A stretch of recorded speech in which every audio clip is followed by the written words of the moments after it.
یہ دونوں ابھی عمر کی بہاریں بھی نہ دیکھ پائے تھے، لیکن دل میں ایمان کا سمندر اور سینے میں عشق رسول صلی اللہ علیہ وآلہ وسلم کی آگ بھڑک اٹھی۔ ان بچوں کی ابو جہل کے سامنے حیثیت ایسی تھی جیسے ہاتھی کے سامنے چیونٹی، مگر ان ننھے مجاہدوں کے دل میں شہادت کی تمنا تھی۔ روایات کے مطابق یہ دونوں بھائی حضرت عبد الرحمن بن عوف رضی اللہ تعالیٰ عنہ کے پاس آئے اور آہستہ سے پوچھا، چچا جان، کیا آپ ابو جہل کو پہچانتے ہیں؟ حضرت عبد الرحمن رضی اللہ تعالیٰ عنہ نے حیرت سے دیکھا تو بچوں کی آنکھوں میں آگ بھڑکتی نظر آئی۔ وہ بچے بولے، ہم نے سنا ہے کہ وہ نبی پاک صلی اللہ علیہ وآلہ وسلم کی شان میں گالیاں دیتا ہے۔ اس رب کی قسم جس کے قبضے میں ہماری جان ہے، اگر ہم نے اسے دیکھ لیا تو یا تو اسے ختم کر دیں گے یا خود شہید ہو جائیں گے۔ اسی دوران اتفاق سے ابو جہل کا وہاں سے گزر ہوا۔ حضرت عبد الرحمن رضی اللہ تعالیٰ عنہ نے اشارہ کر دیا، وہ رہا تمہارا ہدف۔ پھر کیا تھا؟ یہ دونوں ننھے مجاہد تلواریں سنبھالے ابو جہل کی طرف ایسے لپکے جیسے شیر شکار پر جھپٹتے ہیں۔ ابو جہل گھوڑے پر سوار تھا، یہ دونوں پیدل، مگر جذبہ سواری سے زیادہ تھا۔ انہوں نے گھوڑے پر حملہ کیا، دوسرے نے سیدھا ابو جہل کی ٹانگ پر وار کیا۔ گھوڑا بھی گرا، ابو جہل بھی زمین پر آ گرا۔ اسی لمحے ابو جہل کا بیٹا اکرمہ بھی آن پہنچا، جو بعد میں مسلمان ہو گیا تھا۔ اکرمہ نے غصے میں آ کر معاذ رضی اللہ تعالیٰ عنہ پر تلوار سے ایسا وار کیا کہ ان کا بازو کٹ کر صرف گوشت کے ساتھ لٹک گیا۔ لیکن سنیں دوستو، یہ ایمان کا لشکر تھا۔ معاذ رضی اللہ تعالیٰ عنہ نے اس لٹکتے بازو کو دیکھا اور وہ ہاتھ جو رکاوٹ بن رہا تھا اسے اپنے قدموں تلے رکھا اور جسم سے جدا کر دیا اور صرف ایک ہاتھ سے لڑتے رہے۔ ابو جہل بری طرح زخمی ہو چکا تھا، لیکن قریش کے کچھ نوجوان اسے بچانے کو لپکے۔ ان دونوں مجاہد بھائیوں پر ٹوٹ پڑے، لیکن یہ ننھے شیر ڈٹ گئے جیسے چٹان کے ساتھ طوفان ٹکرا رہا ہو۔ معزز دوستو، اس جنگ کے بعد حضرت معاذ رضی اللہ تعالیٰ عنہ کے کٹے ہوئے بازو کو مدینے کے بچے بڑے شوق سے دیکھتے، اور ایک بار فاروق اعظم حضرت عمر بن خطاب رضی اللہ تعالیٰ عنہ نے ان کے اسی بازو کو اٹھا کر چوما بھی تھا۔ بہرحال دوستو، جب بدر کے میدان میں کفار کی صفیں ٹوٹنے لگیں اور ان کے قدم لڑکھڑانے لگے تو وہ سب کچھ پیچھے چھوڑ کر بھاگنے لگے۔ اسی وقت نبی صلی اللہ علیہ وآلہ وسلم نے ایک جملہ فرمایا جو دشمنان اسلام کے خلاف مسلمانوں کی غیرت جگا دیتا ہے۔ آپ صلی اللہ علیہ وآلہ وسلم نے فرمایا، کون ہے جو جا کر دیکھے ابو جہل کا کیا حال ہے؟ نبی کریم صلی اللہ علیہ وآلہ وسلم کی یہ آواز حضرت عبداللہ بن مسعود رضی اللہ تعالیٰ عنہ نے سنی۔ وہ فوراً دوڑتے ہوئے گئے اور لاشوں کے درمیان تلاش شروع کی۔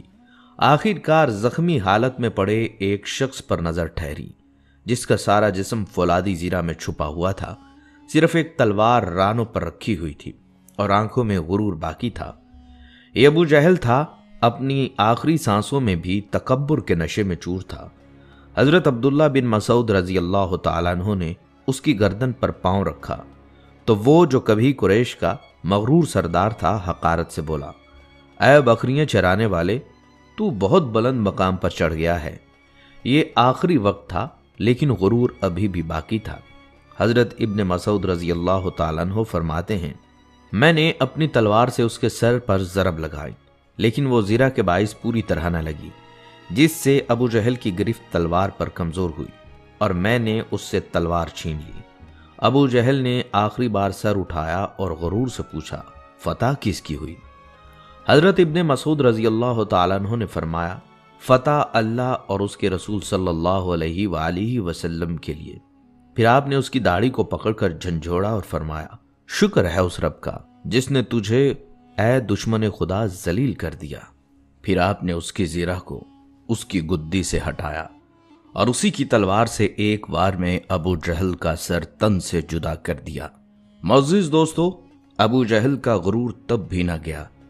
روایت میں آتا ہے کہ جب حضرت ابن مسعود رضی اللہ تعالی عنہ نے اس کی گردن کاٹنے کی تیاری کی تو وہ کہنے لگا، ذرا نیچے سے کاٹنا تاکہ سب کو پتہ چلے کہ یہ کسی سردار کی گردن ہے، اور پھر جان نکلتی حالت میں کہنے لگا، اپنے نبی کو میرا پیغام دینا کہ میں عمر بھر اس کا دشمن تھا اور مرنے کے وقت بھی میرا بغض ویسا ہی شدید ہے۔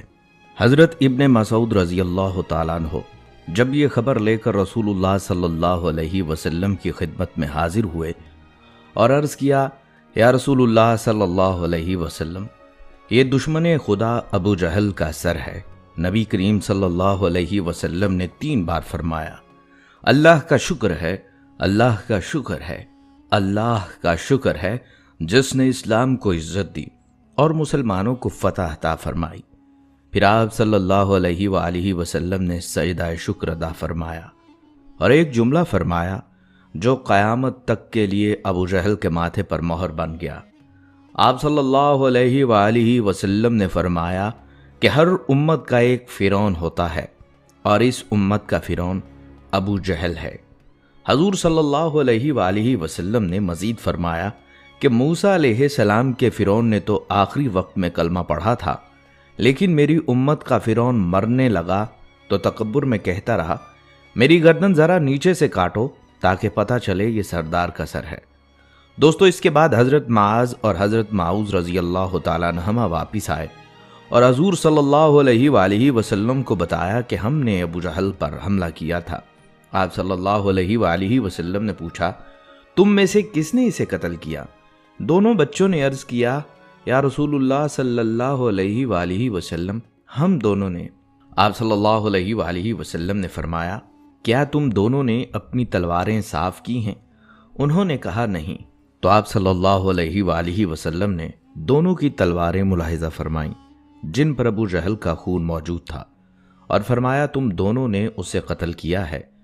پھر اس کا مال غنیمت، زیرہ، ہتھیار، سب کچھ انہی دونوں ننھے مجاہدوں کو عطا کر دیا اور ان کے نام جو رہتی دنیا تک ایمان کی تاریخ میں جگمگاتے رہیں گے، معاذ اور معوذ رضی اللہ تعالیٰ عنہما۔ معزز دوستو، مجھے ہمیشہ ایک سوال بے چین رکھتا تھا۔ ابو جہل نے 13 سال حضور صلی اللہ علیہ وآلہ وسلم کو اذیت دی اور بدر کے میدان میں مارا گیا، لیکن ابو سفیان تو 21 سال تک ہر جنگ، ہر سازش، ہر موقع پر سب سے آگے رہا۔ پھر اسے کیوں ہدایت ملی؟ وہ کیوں ایمان لے کر آیا؟ پھر اس کی بیٹی ام حبیبہ کو ام المومنین کا مقام کیوں ملا؟ یہ سب سوالات میرے دل کو کاٹتے تھے، مگر جب تاریخ کے اوراق کھنگالے، جب میں نے سیدہ خاتون جنت فاطمۃ الزہرا رضی اللہ تعالیٰ عنہما کی جب میں نے سیدہ خاتون جنت فاطمۃ الزہرا رضی اللہ تعالیٰ عنہا کی معصومیت اور تقدس پر غور کیا تو ایک ایسا واقعہ سامنے آیا جس نے ان تمام سوالوں کے جوابات دے دیے۔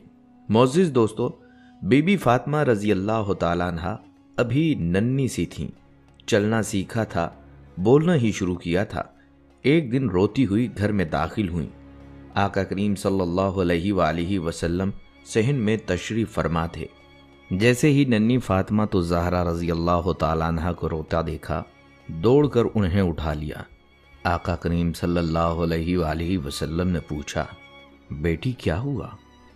بی بی فاطمہ رضی اللہ تعالیٰ عنہ نے موٹے موٹے آنسو بہاتے ہوئے کہا، چچا ابو جہل نے مارا ہے۔ آقا کریم صلی اللہ علیہ وآلہ وسلم کی آنکھوں میں آنسو آ گئے، دل پکڑ لیا اور فرمایا، بیٹی ابو سفیان چچا کے پاس جاؤ اور ان کو کہو، انہوں نے اگر کچھ نہ کیا تو مجھے بتانا۔ ننھی فاطمہ معصوم چہرے اور بہتے آنسوؤں کے ساتھ ابو سفیان کے پاس گئیں اور سارا ماجرا سنایا۔ ابو سفیان چونک اٹھے، فوراً فاطمہ رضی اللہ تعالیٰ عنہ کو گود میں اٹھایا اور ابو جہل کے پاس جا پہنچے، اور پھر جو کیا وہ تاریخ میں ہمیشہ کے لیے لکھ دیا گیا۔ ابو سفیان نے فاطمہ رضی اللہ تعالیٰ عنہ کے ننھے ننھے ہاتھ تھامے اور کہا، بیٹی خود مارو اسے۔ پھر ان معصوم ہاتھوں سے ابو جہل کے چہرے پر تماشے پڑنے لگے، بار بار، یہاں تک کہ بی بی فاطمہ رضی اللہ تعالی عنہا ہنسنے لگیں اور خوش ہو کر دوڑتی ہوئی نبی صلی اللہ علیہ وآلہ وسلم کے پاس آئیں۔ جب بیٹی مسکرائی تو آپ صلی اللہ علیہ وآلہ وسلم بھی مسکرا پڑے، اور جس پر آقا مسکرا دیں وہ محروم نہیں رہتا۔ یہ وہ لمحہ تھا جہاں ابو سفیان نے فاطمہ رضی اللہ تعالیٰ عنہ کی حمایت کی، اور یہی وہ لمحہ تھا جس نے ابو سفیان کے لیے در ہدایت کھول دیا، اور ابو جہل جس نے بی بی فاطمہ رضی اللہ تعالیٰ عنہ پر ہاتھ اٹھایا، اللہ نے فیصلہ کیا کہ وہ معاذ اور معوذ جیسے دو ننھے مجاہدوں کے ہاتھوں قتل ہوگا۔ اب خود سوچئے ان دو کم عمر بچوں کے اندر اتنی جرت اور طاقت کہاں سے آئی؟ ابو جہل جیسے خونخوار دشمن کو قتل کرنے کا حوصلہ کیسے پیدا ہوا؟ یہ سب اللہ تعالیٰ کی طاقت تھی جو بجلی کی مانند ان کے اندر بھر گئی، تاکہ دنیا دیکھ لے کہ حق حق ہوتا ہے اور باطل باطل۔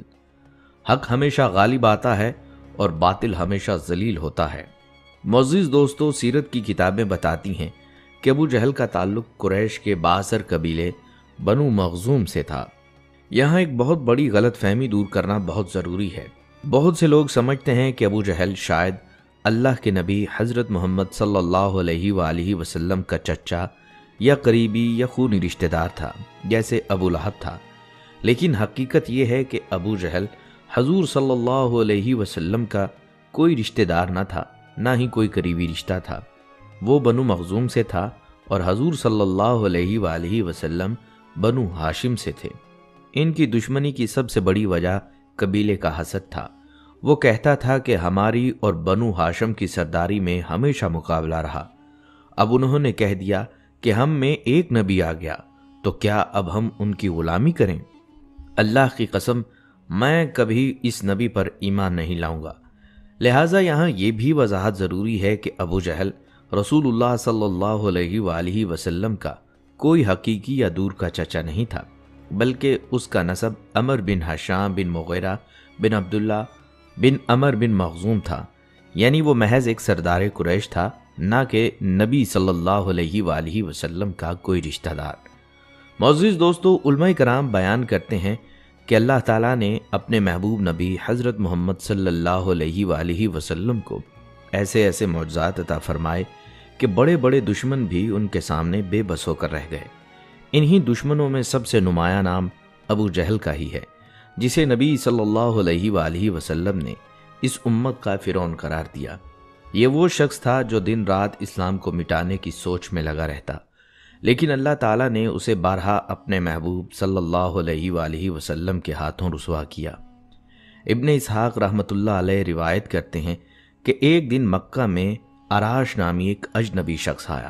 اس کے پاس ایک اونٹ تھا جو وہ فروخت کے لیے لایا تھا۔ ابو جہل نے وہ اونٹ خرید تو لیا، مگر جب پیسوں کی باری آئی تو صاف انکار کر گیا۔ غریب مسافر نے بار بار تقاضا کیا اور کچھ نہ بن پایا، تو وہ مکہ کے سرداروں کے پاس گیا، جن کی مجلسیں اس وقت کے طاقتور اور بڑے لوگوں سے بھری ہوتی تھیں۔ اس اجنبی نے وہاں جا کر کہا، اے قریش کے لوگوں، میں ایک پردیسی ہوں اور ابو الحکم بن ہشام یعنی ابو جہل نے میرا حق مار لیا ہے، کیا کوئی ہے جو مجھے انصاف دلا دے؟ یہ بات سن کر قریش کے سرداروں کے چہروں پر مسکراہٹ آ گئی۔ انہیں شرارت سوجھی اور کہنے لگے، کیا تم اس شخص کو دیکھ رہے ہو جو مسجد کے کونے میں بیٹھا ہے؟ وہ محمد صلی اللہ علیہ وآلہ وسلم ہے۔ اگر کوئی تمہیں حق دلا سکتا ہے تو وہی دلا سکتا ہے۔ دوستو، یہ بات وہ مذاق میں کہہ رہے تھے، کیونکہ وہ جانتے تھے کہ ابو جہل آپ صلی اللہ علیہ وآلہ وسلم کا بدترین دشمن ہے۔ انہیں امید تھی کہ یہ اجنبی جب آپ صلی اللہ علیہ وآلہ وسلم کے پاس جائے گا تو ابو جہل اور زیادہ بگڑ جائے گا اور تماشا بنے گا، لیکن اس آراشی شخص نے سادگی اور بھروسے کے ساتھ سیدھا آپ صلی اللہ علیہ وآلہ وسلم کے پاس جا کر عرض کیا، اے اللہ کے بندے، ابو جہل نے میرا حق دبا لیا ہے، میں اجنبی ہوں، یہاں کسی کو نہیں جانتا، ان لوگوں نے مجھے آپ کی طرف بھیجا ہے، اللہ آپ پر رحم فرمائے، آپ میرا حق دلا دیجئے۔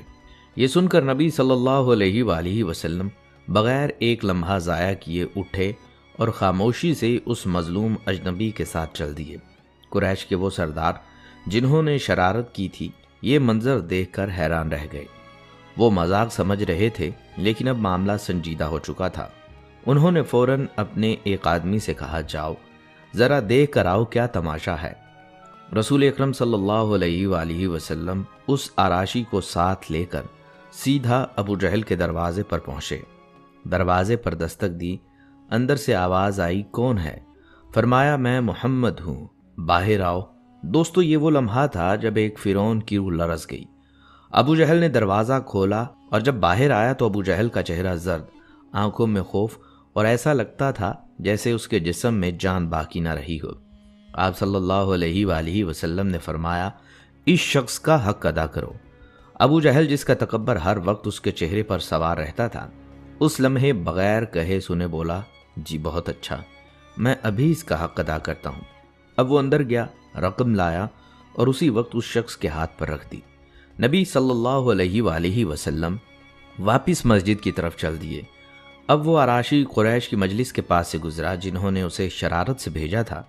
عراشی نے بڑی معصومیت سے کہا اللہ تعالیٰ ان پر رحم فرمائے، بہت عظیم انسان ہیں، انہوں نے میرا حق دلوا دیا۔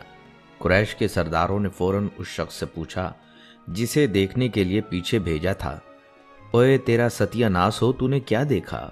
اس نے کہا واللہ میں نے عجیب معاملہ دیکھا۔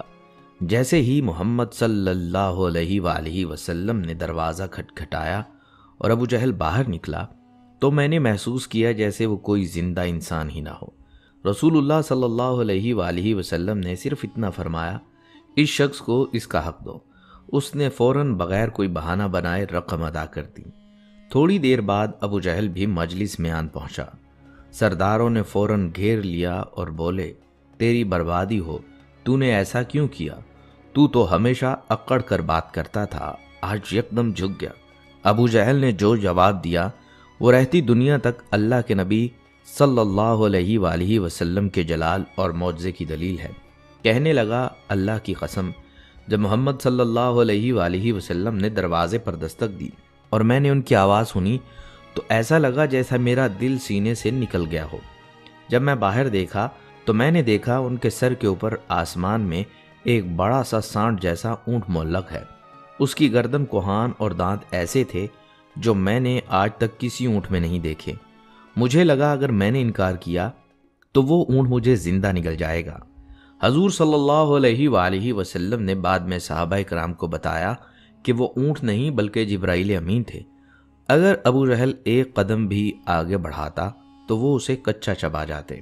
معزز دوستو، ابو جہل کی زندگی کا ایک ایسا واقعہ بھی ہے جو انسانی عقل کو حیران کر دیتا ہے اور اللہ کے رسول صلی اللہ علیہ وآلہ وسلم کی حقانیت پر مہر تصدیق ثبت کرتا ہے۔